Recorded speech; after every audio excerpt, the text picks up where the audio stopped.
My name is Laura Rutizer. Uh-huh. I was in the Army Yep. for 27 plus years, and half of it was active duty, half of it was reservist.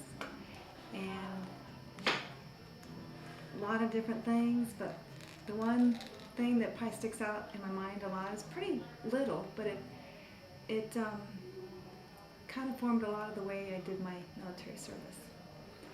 My first duty station, fresh out of Officer Basic, was at Fort Carson, Colorado, and I was a brand new second lieutenant and stationed at a clearing company in a medical battalion. It was a force comm unit attached to a battalion. And my company commander was a female.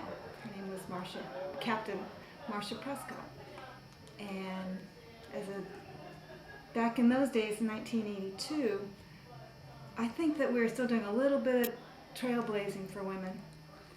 A lot of things we had to do, I think, harder, better, just to be seen as half as good.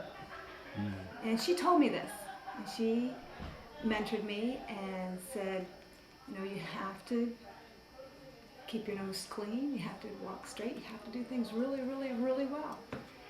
And she did. She was, I think, better than her fellow company commanders in the battalion. And she helped me. She gave me 26 additional duties within the company to do.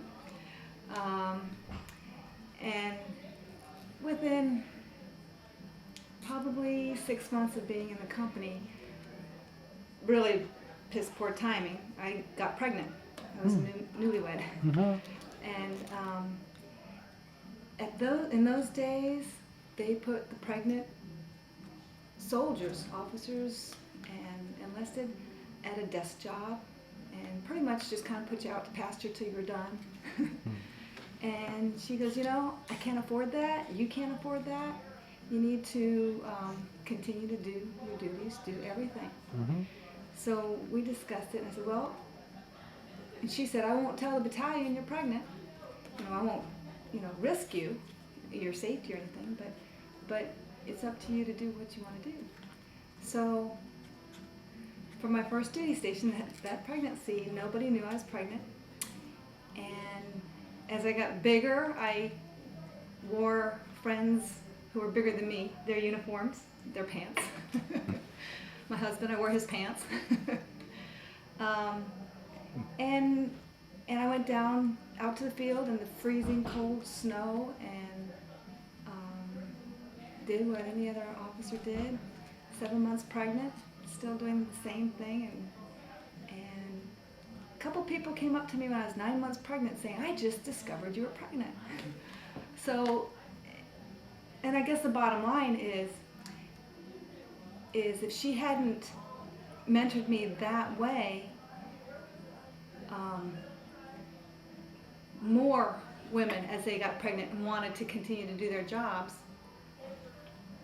were going to be put at desk jobs. And within that whole medical battalion, I think I may have been the only female that did that. So then other people could see that that was possible. And I think that was kind of what I did a lot of my career. You can do this, why not?